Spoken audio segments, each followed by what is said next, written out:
Let's go into a little bit more detail about the mashup. Now, mashups, as we know, are a combination of multiple things, and they exist in multiple media, from the digital to the music to the video to web-based mashups.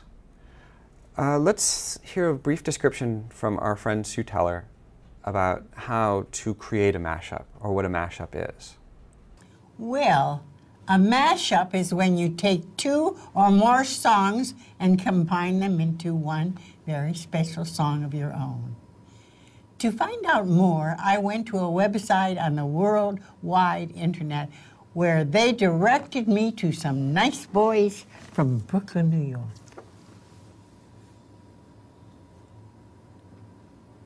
Word! Now that I know how to mash it up, I thought I'd show all of you how to do it. The first thing we need is music.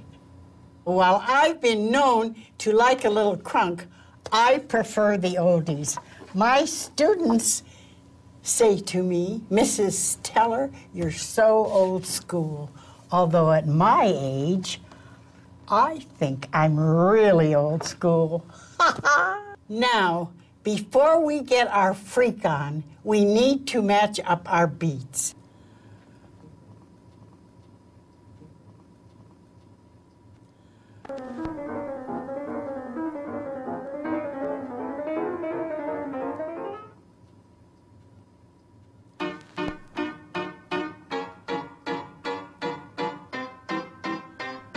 Now that we're synced, it's time to throw in a little something something.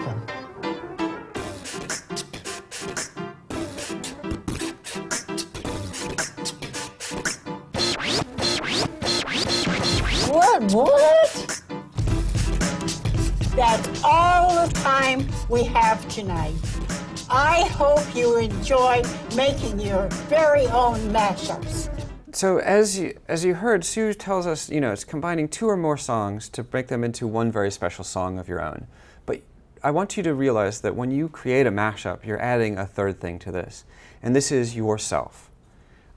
This is a contribution that you make as an artist. This is about your tastes and your history. I want to bring this full circle by also considering the cut-ups of William Burroughs. So let's listen to what he had to say about that.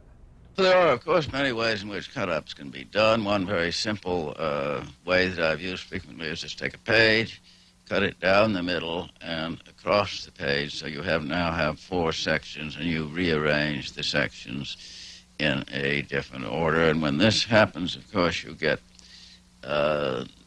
new word combos. You also get new words created by the cut-up.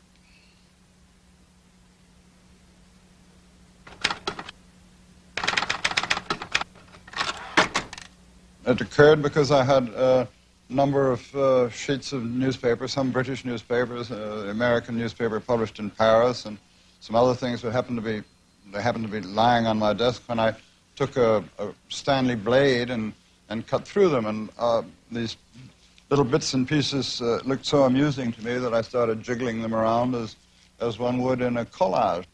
This was simply, of course, applying the montage method, which is really rather old hat in painting at that time, to writing. As Brian said, writing is 50 years behind painting. So you see that William Burroughs actually was doing mashups with text and from pages. And so the idea of creating a mashup is not strictly limited to a digital medium, and is not strictly limited to, there are really no limits to it. It is about combining 2 or more things. So the history of mashup is also part of the history of scholarship and writing. So don't lose touch with the fact that every bit of writing that you've ever done, if it's not original, is a form of a mashup as well, where you're taking somebody else's ideas and you're putting them together. And again, you're putting your own work into it. The key to scholarship and writing is that you need to make sure that you're citing it, citing where you get your sources from. And this is always a good idea, even particularly with mashups, because mashups are, after all, a derivative work. Now, a derivative work has a particular meaning in terms of copyright and legal issues. And you can see from this slide from Wikipedia that Wikipedia is itself a derivative work. So what is a derivative work? A derivative work relies on the original source essentially for its content. And there may be a certain amount of creativity that's applied to it. Without the original content, the function and quality of the derivative work declines significantly.